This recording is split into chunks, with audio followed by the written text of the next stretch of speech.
अस्सलाम वालेकुम, मैं हूं जनरल प्रैक्टिशनर डॉक्टर अहमद और आज हम बात करेंगे कोलिक पेन के बारे में, यानी बच्चों के पेट में दर्द होना, उसकी वजूहात और इसका क्या इलाज कैसे।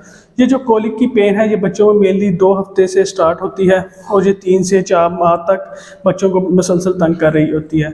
इसमें बच्चे क्या करते हैं, बहुत ज़्यादा रोना शुरू कर देते हैं, रोने के साथ साथ चीखें मार रहे होते हैं, ऐसा लग रहा है जैसे वो चीखें मार रहे होते हैं, अपने जिस्म को इकट्ठा कर लेते हैं, अपने हाथ पाँव को इकट्ठा कर लेते हैं, पेट वगैरह को सख्त कर लेते हैं और बहुत ज़्यादा रो रहे होते हैं। इवन कुछ बच्चे 2-2 3-3 घंटे तक रो रहे होते हैं और मुंह वगैरह उनका ऐसा सुर्ख हुआ होता है।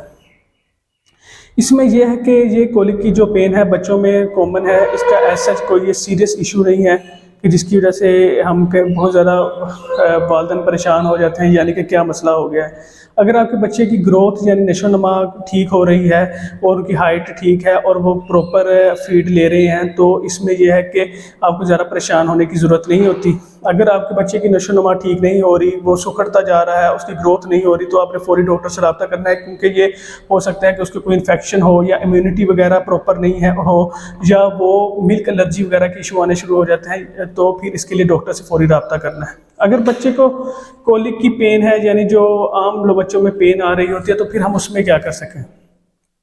उसमें सबसे पहले ये है कि हम बच्चों की जो पोजीशन है उसको चेंज करते हैं, बच्चों की जो टांगे हैं वो पेट के साथ लगा देते हैं, इससे भी थोड़ा सा रिलीफ मिलता है।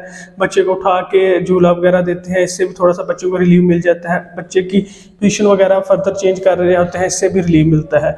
फिर जो हम मेडिकल में ट्रीटमेंट कर रहे होते हैं उसमें कोलिक ड्रॉप्स वगैरह का इस्तेमाल कर रहे होते हैं, जिससे ये है कि बच्चे बहुत हद तक बेहतर हो जाते हैं। फिर कुछ बच्चों में हम फर्दर ट्रीटमेंट अगर उनसे नहीं रिजॉल्व होती तो फिर फर्दर ट्रीटमेंट की तरफ जाते हैं।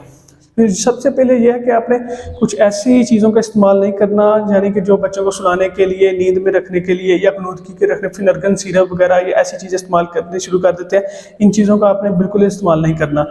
ये 3-4 माह होते हैं जो पेरेंट्स के लिए बहुत ज़्यादा मुश्किल होते हैं, जिसमें ये अगर बच्चों को मसला आ रहा हो तो वो चल रहा होता है। सिर्फ सबसे पहले ये है कि हमें बच्चों वालिदैन को रीअश्योर करवाना है कि ये मसला 3-4 माह के बाद मुकम्मल तौर पर ख़त्म हो जाएगा, अगर उनके बच्चे की नशोनुमा वगैरह बिल्कुल ठीक है। तो फिर सबसे पहले वालिदैन को हम गाइड करेंगे ताकि फिर फर्दर जो हम स्टेप्स या रेमेडीज़ कर सकते हैं तो वो करेंगे, ताकि बच्चा भी ज़्यादा से ज़्यादा सुकून में रहे। शुक्रिया।